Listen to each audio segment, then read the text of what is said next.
کیا تم خیال کرتے ہو کہ غار اور لوح والے ہماری نشانیوں میں سے عجیب تھے؟ جب وہ نوجوان غار میں جا رہے تو کہنے لگے کہ اے ہمارے پروردگار، ہم پر اپنے ہاں سے رحمت نازل فرما اور ہمارے کام میں درستی کے سامان مہیا کر۔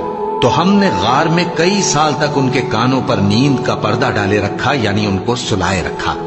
پھر ان کو جگا اٹھایا تاکہ معلوم کریں کہ جتنی مدت وہ غار میں رہے دونوں جماعتوں میں سے اس کی مقدار کس کو خوب یاد ہے۔ ہم ان کے حالات تم سے صحیح صحیح بیان کرتے ہیں۔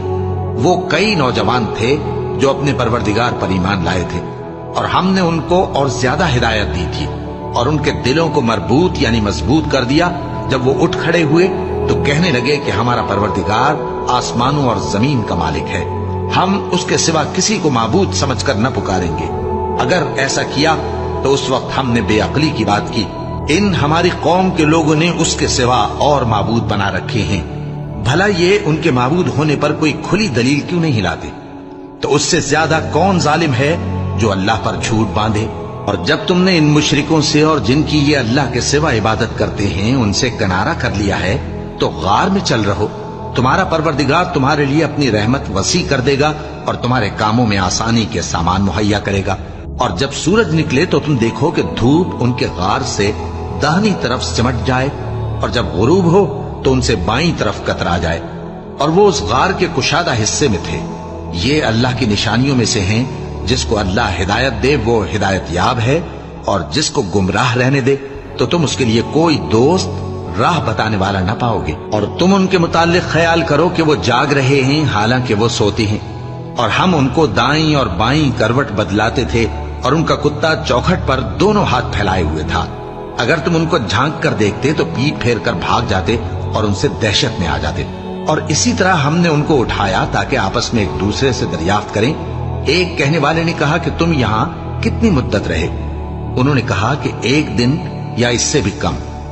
انہوں نے کہا کہ جتنی مدت تم رہے ہو تمہارا پروردگار ہی اس کو خوب جانتا ہے، تو اپنے میں سے کسی کو یہ روپیہ دے کر شہر بھیجو، وہ دیکھے کہ نفیس کھانا کون سا ہے تو اس میں سے کھانا لے آئے، اور احتیاط سے آئے جائے اور تمہارا حال کسی کو نہ بتائے۔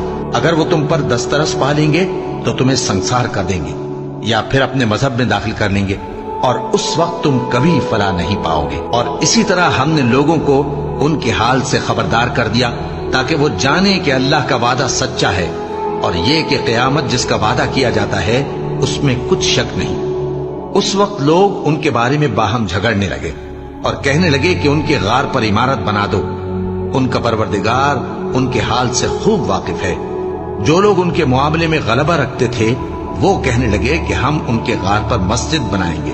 بعض لوگ اٹکل پچو کہیں گے کہ وہ 3 تھے اور چوتھا ان کا کتا تھا، اور بعض کہیں گے کہ وہ 5 تھے اور چھٹا ان کا کتا تھا، اور بعض کہیں گے کہ وہ 7 تھے اور 8واں ان کا کتا تھا۔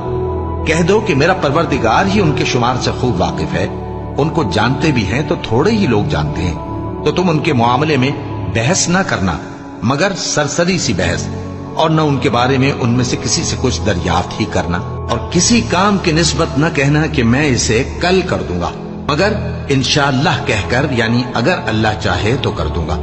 اور جب اللہ کا نام لینا بھول جاؤ تو یاد آنے پر لے لو، اور کہہ دو کہ امید ہے کہ میرا پروردگار مجھے اس سے بھی زیادہ ہدایت کی باتیں بتائے۔ اور اصحاب کہف اپنے غار میں 9 پر 300 سال رہے۔